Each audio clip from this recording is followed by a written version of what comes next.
Oke, baik, Bismillahirrahmanirrahim. Assalamualaikum warahmatullahi wabarakatuh. Waalaikumsalam warahmatullahi wabarakatuh. Warahmatullahi wabarakatuh. Waalaikumsalam warahmatullahi wabarakatuh. Oke, terima kasih. Jadi, pada kesempatan pertama ini Bapak ingin menyampaikan terima kasih kepada para mahasiswa yang telah hadir di ruang Zoom ini, yang mudah-mudahan ini menjadi pertemuan yang pertama sekaligus ada beberapa hal yang ingin Bapak sampaikan terkait dengan materi dan kontrak kuliah yang harus dituntaskan dalam semester genap. Jadi para mahasiswa sekalian, pada semester ini Bapak akan mengampu mata kuliah seminar geografi. Jadi seminar geografi itu sebetulnya adalah mata kuliah yang memang mata kuliah aplikatif. Jadi betul-betul mata kuliah yang bukan mata kuliah teoritis. Jadi pada prakteknya memang semuanya itu sudah dibahas secara teori ya, secara teori itu di mata kuliah metodologi penelitian. Hanya saja untuk metodologi penelitian lebih kepada penekanan kepada teori itu sendiri, tidak kepada aplikasi. Artinya aplikatif bagaimana proses pembelajaran itu, penyusunan proposal itu dilakukan. Nah, paling tidak ketika kita sudah melewati mata kuliah metodologi, harapannya adalah kita dapat mengikuti mata kuliah seminar ini dengan baik. Nah, jadi ada beberapa hal yang perlu untuk Bapak sampaikan terkait mata kuliah seminar, karena apapun yang kita sudah lakukan selama katakanlah 7 semester, kalau kita tidak bisa melewati fase seminar, kemudian fase ujian skripsi, artinya usaha yang kita lakukan kurang lebih 3,5 tahun itu akan menjadi sia-sia. Karena seminar dan skripsi itu menjadi sesuatu yang wajib dan sebagai persyaratan untuk lulus dalam sebuah pendidikan tinggi. Jadi ini merupakan salah satu pintu awal bagi teman-teman mahasiswa untuk menuntaskan kuliahnya di IKIP Pontianak. Maka beberapa hal yang harus diperhatikan adalah pastikan bahwa semua teman-teman mahasiswa yang sekarang di posisi semester 6 itu sudah mendownload buku panduan penulisan karya ilmiah yang ada di website IKIP Pontianak. Itu di paling bawah. Nanti silakan dibuka website IKIP Pontianak. Di paling bawah itu ada panduan penulisan karya ilmiah. Nah, itu silakan dibaca dan itu harus dimiliki oleh setiap mahasiswa yang mengikuti mata kuliah seminar kuliah geografi. Kenapa? Karena yang akan kita bahas hampir 75% itu ada di poin-poin tersebut. Jadi harapan kami, harapan Bapak sendiri kepada para mahasiswa adalah mulai besok atau setelah perkuliahan ini semuanya sudah memiliki sudah mendownload buku panduan. Nah, itu. Teman-teman mahasiswa sekalian, dalam kondisi pandemik seperti ini memang banyak hal yang tidak ideal. Ya, termasuk kita perkuliahan juga tidak bisa ideal, tapi kami dari kelembagaan atau Bapak pribadi sebagai dosen ya berharap memang di bulan April itu kita mulai bisa melaksanakan pembelajaran secara hibrid. Artinya ada pengaturan sesi untuk setiap kali pertemuan. Kalau mahasiswa yang hadir kurang lebih dari hanya 20, mungkin kita bisa untuk 1 minggu atau 1 bulan itu minimal 2 kali kita melaksanakan pembelajaran dengan luring atau dengan tatap muka langsung. Nah, kemudian 2 minggunya kita melakukan dengan daring atau dengan Zoom meeting atau dengan melihat rekaman materi di dalam YouTube. Nah, jadi itu adalah sesuatu yang memang tidak normal, kondisi yang tidak normal yang memang harus kita hadapi dan harus kita sikapi. Nah, jadi untuk itu saya katakan mulai di semester ini maka kita mulai harus lebih lebih ekstra untuk lebih produktif dalam memaksimalkan apa yang ada dalam benak pikir kita, terutama untuk menyikapi kondisi-kondisi perkuliahan yang tidak biasa seperti ini. Jadi semuanya kembali kepada pola pikir kita. Maka kita harus sepakat hari ini, maka kita harus ubah mindset kita bahwa belajar itu tidak mengenal batas ruang dan waktu. Jadi apapun kondisinya, kita harus tetap kuliah, kita harus tetap belajar, kita harus tetap berinovasi. Kalau bahasanya artinya COVID ini bukan penghalang kita untuk melakukan sesuatu hal yang positif yang tujuannya adalah untuk membangun soft skill dan hard skill kita untuk menatap masa depan. Jadi kita mulai dengan mengubah mindset kita bahwa kita harus yakini bahwa semua ini kita bisa lewati, termasuk juga mata kuliah seminar geografi. Nah, seminar desain geografi ini tadi sudah disampaikan di awal bahwa mata kuliah ini menjadi mata kuliah prasyarat yang memang harus dituntaskan sebagai syarat untuk pengajuan judul. Jadi yang harus kita lakukan adalah kita mulai memahami, mulai membaca semua terkait dengan panduan-panduan yang hari ini harusnya sudah di-download. Jadi itu. Nah, untuk mata kuliah ini, Bapak teman-teman sekalian, jadi tidak terpaku kepada hal-hal yang sifatnya teori. Karena ini bukan mata kuliah teori, tapi ini mata kuliah praktik yang memang harus dipraktikkan dan harus disimulasikan. Jadi tidak hanya melihat YouTube, kemudian baca buku panduan, menyusun, kemudian dinilai. Tidak hanya begitu, tapi bagaimana nanti ada simulasi, kemudian ada praktik, hampir 75% itu praktik. Jadi Bapak hanya menyampaikan beberapa poin terkait dengan bagaimana kita menyusun, bagaimana pola sikap kita ketika kita bertemu dengan dosen pembimbing, kemudian beberapa hal yang mungkin sebagai kalimat motivasi untuk teman-teman sekalian dalam menyelesaikan setiap persoalan, baik itu persoalan kuliah maupun persoalan yang sifatnya mungkin menyangkut tentang aktivitas kita di lingkungan pendidikan. Jadi itu. Jadi bagaimana kita memulai kuliah seminar desain pendidikan geografi? Yang pertama adalah tadi sudah kami sampaikan bahwa kita harus mengubah dulu mindset kita. Kita ubah dulu, artinya yang kalau misalkan sebelumnya kita masih berpikir bahwa sesuatunya harus dibimbing 100% oleh dosen pembimbing atau katakanlah oleh dosen pengampu mata kuliah. Tapi untuk mata kuliah seminar desain ini harapannya adalah kita juga harus bisa mandiri dalam belajar dan menemukan sesuatu yang baru sehingga akan menimbulkan kreativitas atau inovasi yang baru untuk pemahaman kita terkait dengan konsep karya tulis ilmiah. Jadi bagaimana caranya? Maka harus ada penegasan diri. Maka pastikan bahwa teman-teman mahasiswa harus punya jati diri, punya penegasan diri, punya visi. Visi untuk masa depan. Ya, stepnya yang sekarang adalah bagaimana menyelesaikan studi di IKIP Pontianak. Dan salah satu step awal yang harus kita mulai setelah kita mengikuti kuliah 7 semester, kita harus melewati fase yang namanya seminar dan skripsi. Dan itu harus menjadi bagian daripada komitmen kita kepada diri kita sendiri maupun kepada orang tua kita yang memang telah banyak berkorban untuk kita sehingga kita bisa bertahan dan bisa meneruskan studi di IKIP Pontianak. Mungkin juga termasuk adik-adik kita.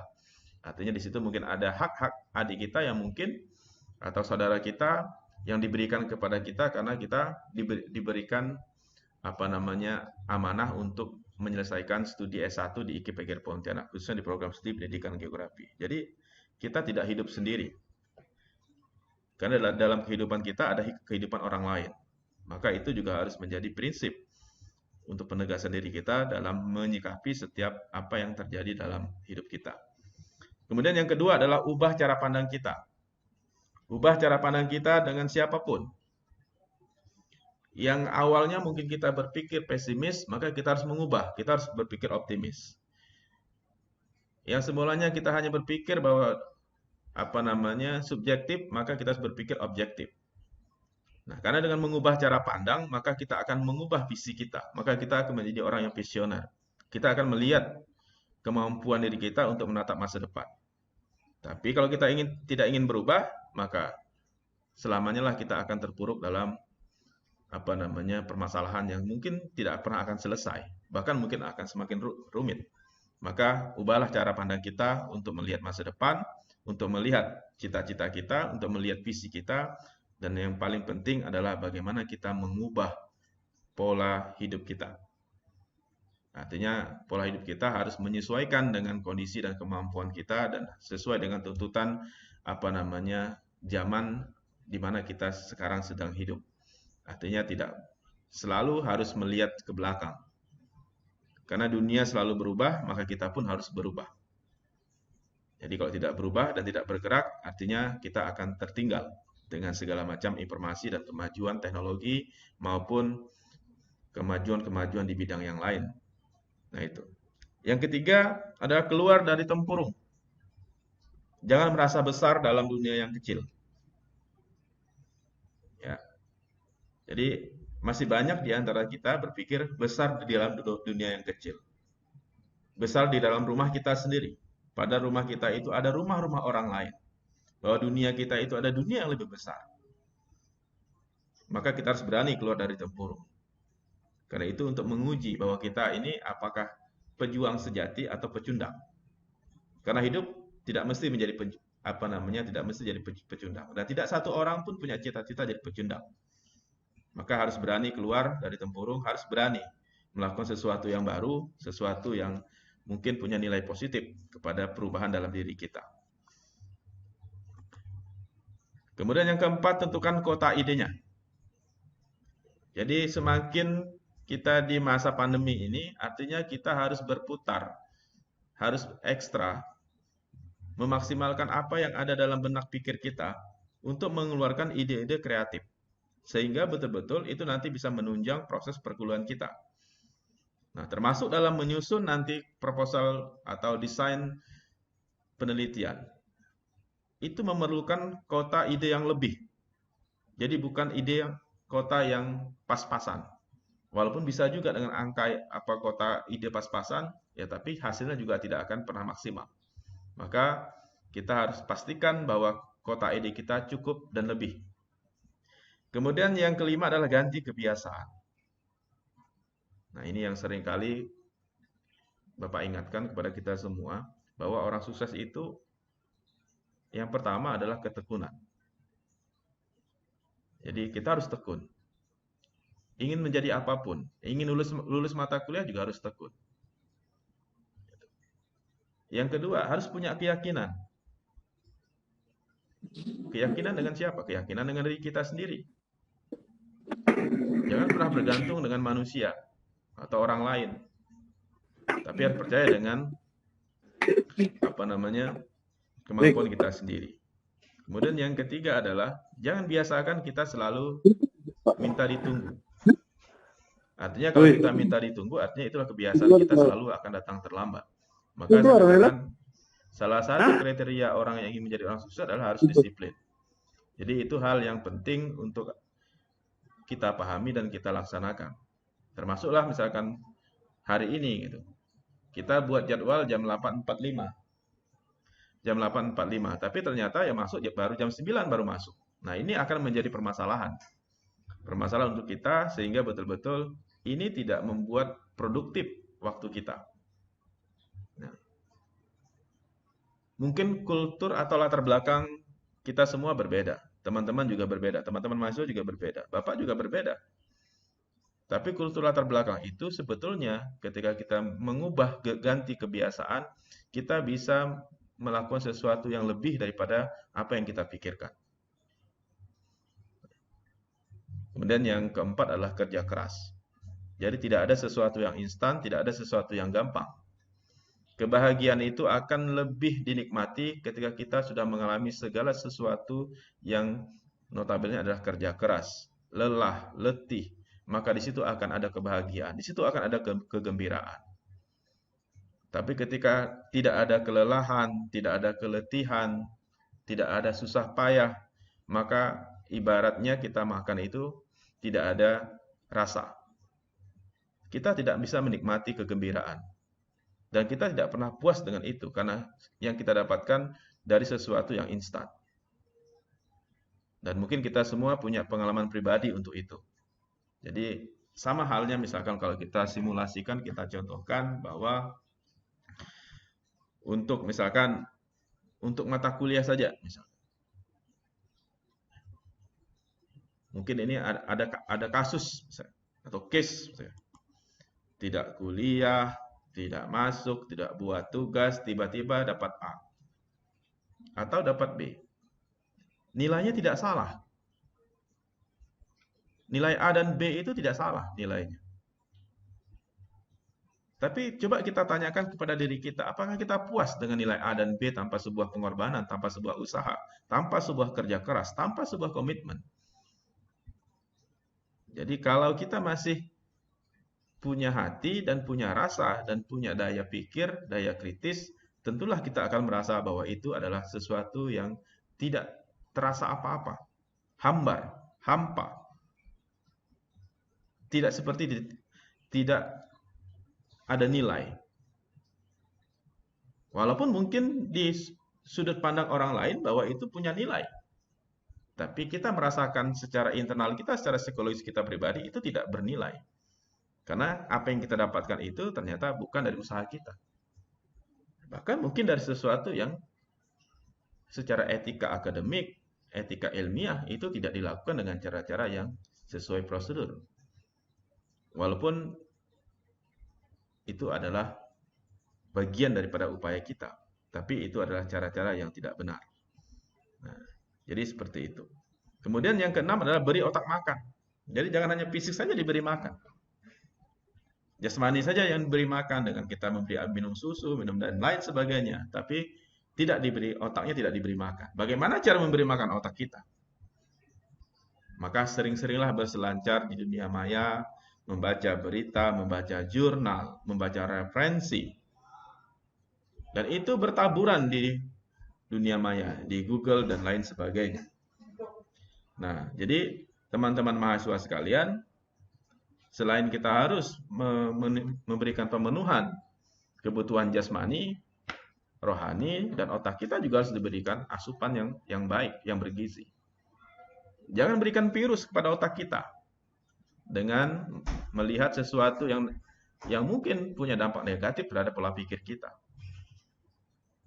Kekerasan, pelecehan, atau sesuatu yang mungkin berbau pornografi, atau tindak kejahatan. Dan itu bisa menjadi virus.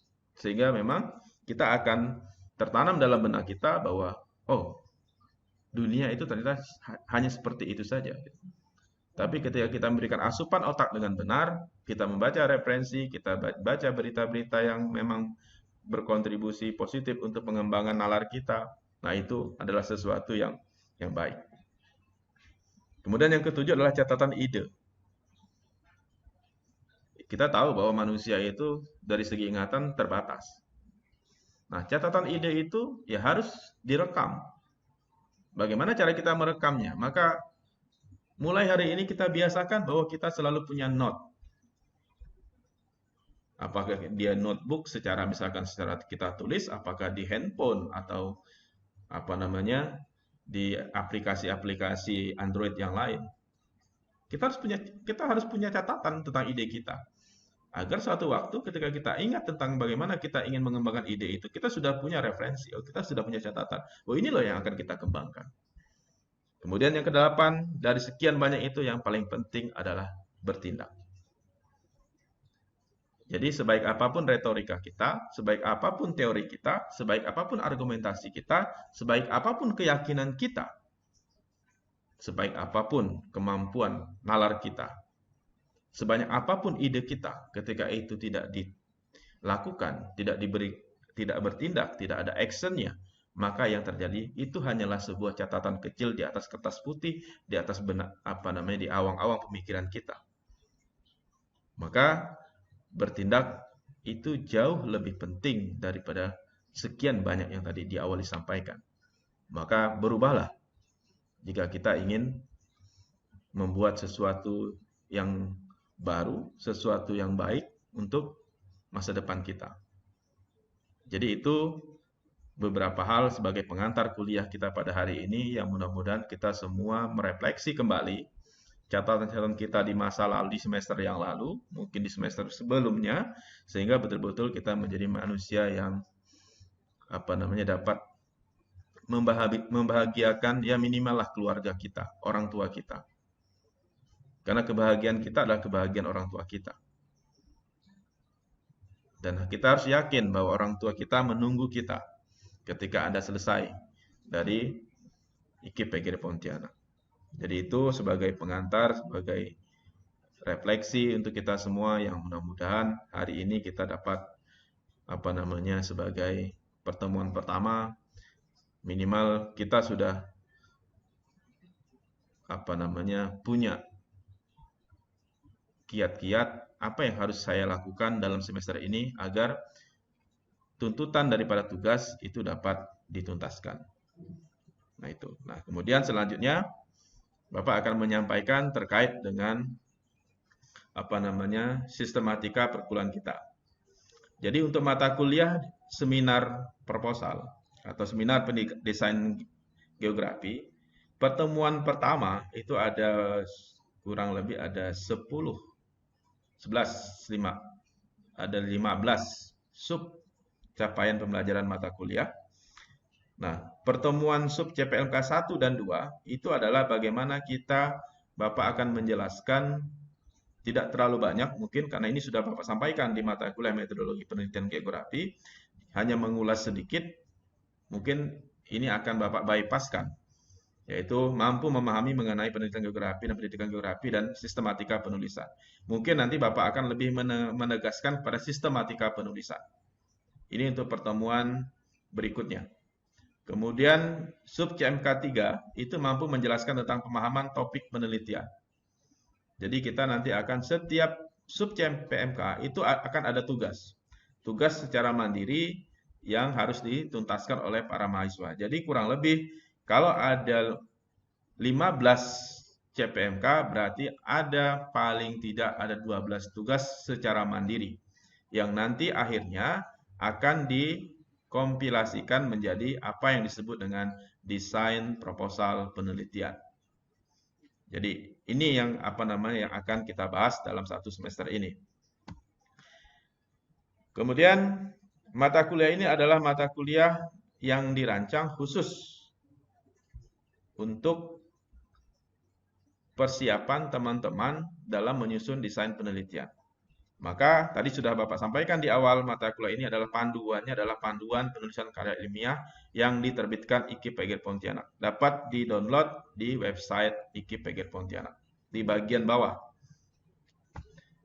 Kemudian metodenya adalah expository melalui Zoom meeting atau nanti luring kita sepakati. Kalau nanti minggu depan kondisi Pontianak sudah orange, kita coba untuk luring langsung tatap muka karena kalau mahasiswanya 23 artinya prokesnya masih diizinkan.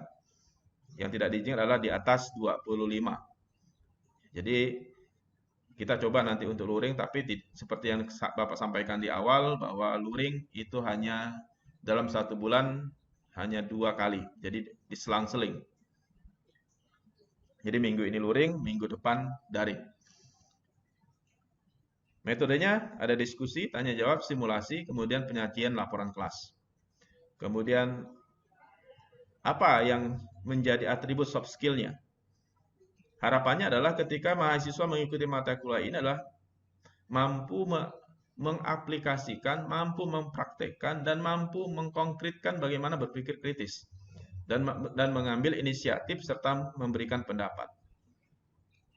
Jadi kita akan tahu pendapat orang lain atau opini orang lain, persepsi orang lain kepada kita ketika kita menyampaikan pendapat. Tapi kalau kita hanya diam-diam saja, maka yang terjadi adalah sudut pandang orang lain kepada kita tidak ada eksistensi.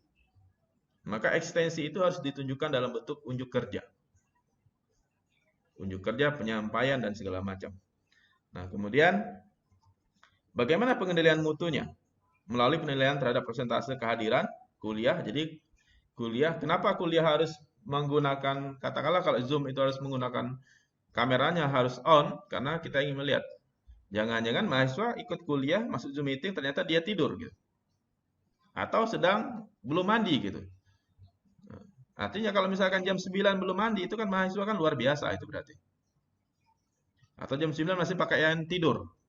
Nah ini kan secara etika kita sudah menyia-nyiakan amanah daripada orang tua kita. Karena kita dikirim ke Pontianak bukan untuk tidur, tapi untuk kuliah. Jadi itu.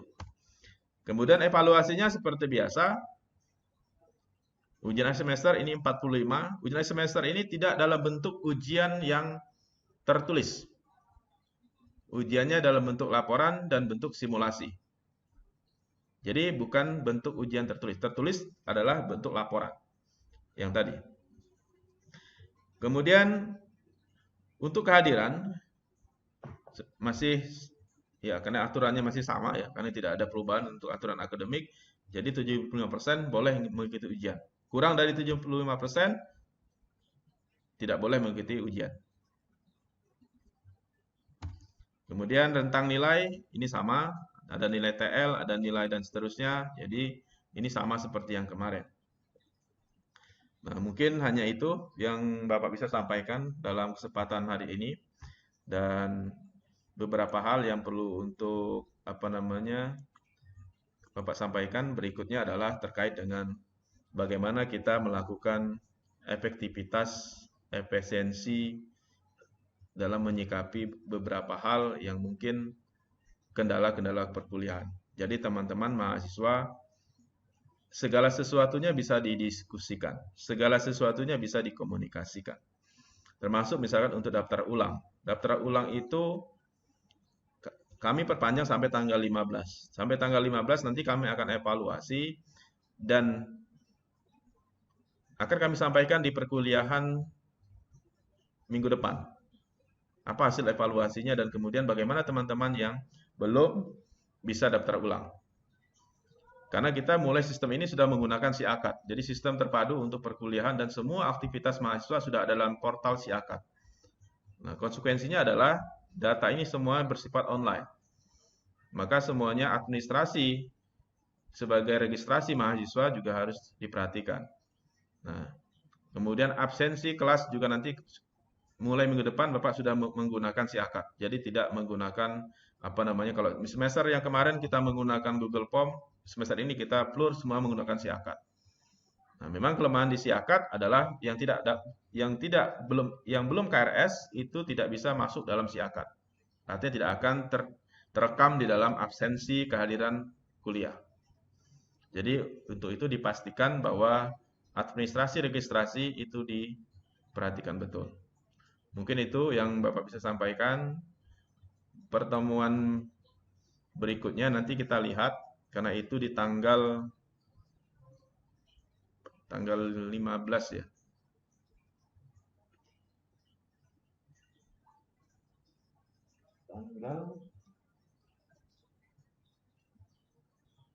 Tanggal 17.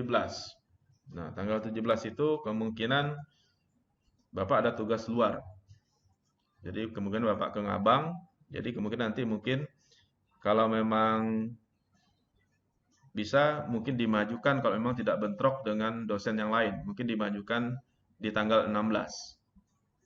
Agar tidak waktunya tidak bentrok. Jadi itu untuk informasi. Nanti kalau misalnya ternyata bentrok, ya artinya mungkin nanti kita sepakati hari apa kita mengganti untuk pertemuan di tanggal 17. Jadi Bapak mungkin 2 hari keluar kota, jadi tanggal 17 berangkat sampai tanggal 18, 19 baru masuk kembali. Jadi itu mohon untuk nanti ketua kelasnya untuk didiskusikan di kelas kira-kira kapan kita bisa kuliah pengganti. Dan kalau memang nanti Bapak membuat video YouTube, artinya nanti mungkin lewat video YouTube. Tapi kalau memang tidak bisa, ya kita melakukan dengan Zoom meeting. Nah, kalau memang ada kesepakatan, nanti silahkan disampaikan via WA. Intinya teman-teman mahasiswa, semuanya bisa dikomunikasikan. Dan jangan kita kaku dengan jadwal. Karena masing-masing kita punya kesibukan, masing-masing kita punya tanggung jawab. Maka yang paling penting adalah saling mengerti dan saling memahami. Saling bisa memilah mana yang prioritas dan tidak prioritas. Jangan membatalkan kuliah hanya karena untuk agenda pribadi. Jadi harapan Bapak ya seperti itu kepada kita semua, termasuk Bapak sendiri juga akan berupaya maksimal mungkin. Kalau itu agenda pribadi, ya mungkin Bapak kesampingkan. Tapi kalau itu agenda institusi, maka itu harus lebih menjadi prioritas. Karena semuanya tetap akan menjadi prioritas. Mungkin itu yang bisa Bapak sampaikan dan mungkin sampai di sini dulu karena Bapak harus rapat kembali dengan teman-teman dosen agama yang memang sengaja kita undang pada hari ini untuk penjelasan terkait dengan beberapa administrasi regulasi yang baru terkait dengan pelaporan feeder. Jadi demikian, terima kasih. Pelik, nanti silakan dikoordinasikan, didiskusikan dengan teman-teman kapan kita bisa ketemu via Zoom meeting. Untuk malam hari Bapak tidak ada masalah. Artinya nanti konfirmasi saja waktunya, mau malam, mau siang. Yang penting kalau malam jangan di atas jam 9. Mungkin kalau malam mungkin startnya jam 7 atau setelah Isya. Mungkin waktunya 1 jam.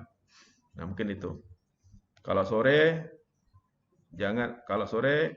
agak susah karena sore itu aktivitas biasanya lumayan padat. Jadi usahakan pagi atau malam. Nah itu. Nah kemudian untuk minggu depan materinya akan Bapak sampaikan terkait dengan beberapa sebelum masuk kepada substansi tentang bagaimana menyusun proposal, kita akan sampaikan bagaimana cara-cara, kiat-kiat berkomunikasi dengan dosen pembimbing. Karena salah satu penyebab ada miskomunikasi dengan dosen pembimbing adalah karena cara kita, pola kita dalam melakukan komunikasi yang efektif kepada dosen pembimbing. Nah, jadi kita harus pandai-pandai lah mengambil hati, kemudian dengan cara-cara yang kalau WA-nya seperti apa, kalau SMS seperti apa, kalau telepon bahasanya seperti apa. Nah, itu juga harus dipahami. Kecil sepertinya. Tapi ada beberapa dosen yang sensitif terkait dengan beberapa hal seperti itu. Maka itu nanti perlu Bapak sampaikan di awal, di pertemuan kedua besok, Bapak akan menyampaikan tentang hal-hal yang memang harus dipahami dan betul-betul dimengerti oleh teman-teman mahasiswa ketika berkomunikasi dengan dosen. Karena kita punya dosen yang tipikalnya tidak sama. Ada yang tipikal birokrat, ada yang tipikal slow-slow saja, ada yang tipikal sensitif, artinya betul-betul jangan sampai ada ketersinggungan. Nah, jadi memang setiap latar belakang dosen, karakter itu masing teman-teman mahasiswa harus bisa memahami itu. Dan dosen pun juga harus memahami karakter masing-masing mahasiswa. Jadi saya pikir ini yang perlu untuk sebagai pengantar yang perlu Bapak sampaikan. Nanti di pertemuan berikutnya kita akan diskusikan, kita akan bicarakan bagaimana komunikasi yang efektif dengan dosen pembimbing dan bagaimana kita memulai menyusun tugas-tugas mata kuliah desain proposal penelitian, karena mata kuliah tugas pertama dan sampai tugas ke-12 itu nanti dirangkum menjadi satu, itulah tugas akhir. Itulah tugas akhir, itulah UAS. Nanti baru disimulasikan. Jadi disimulasikan nanti pakai kelompok. Kalau misalkan ada 20, berapa Pelik? 21 Pelik. Pelik mana? 23, Pak. 23 kalau dibagi 3 berarti kan 8. Berarti ada 8 kelompok. Jadi masing-masing kelompok 3. Kenapa 3? Karena harus ada moderator, harus ada natulen, harus ada penyangga. Jadi kita akan simulasikan itu, mudah-mudahan nanti waktunya cukup dan kita simulasinya kita usahakan luring. Jadi simulasi itu nanti kita mulai nanti sekitar di bulan Mei. Jadi kalau yang simulasi, yang masuk hanya yang simulasi, artinya hanya dua tim. Hanya 6 orang. Nah, mungkin untuk waktu simulasi tidak mengenal waktu. Tidak mengenal jadwal. Mungkin nanti kita jadwalkan setelah perkuliahan, mungkin di siang hari. Karena mungkin waktunya harus diatur sesi. Mungkin dalam satu hari itu mungkin ada 3 sesi untuk simulasi. Karena masing-masing harus bisa pernah menjadi presenter atau penyaji dalam seminar desain itu sendiri. Jadi kita akan coba berlatih bagaimana teman-teman menyajikan secara mandiri tentang desain penelitiannya. Jadi itu yang perlu Bapak sampaikan. Mungkin sekian dan tidak ada pertanyaan untuk pertemuan pertama. Kalau ada pertanyaan silahkan disimpan atau di WA saja, nanti Bapak tanggapi lewat WA. Dan Bapak mohon izin untuk langsung keluar dari kelas ini untuk melanjutkan di agenda yang berikutnya. Terima kasih. Selamat pagi, salam sehat untuk kita semua. Wassalamualaikum warahmatullahi wabarakatuh. Pagi Pak.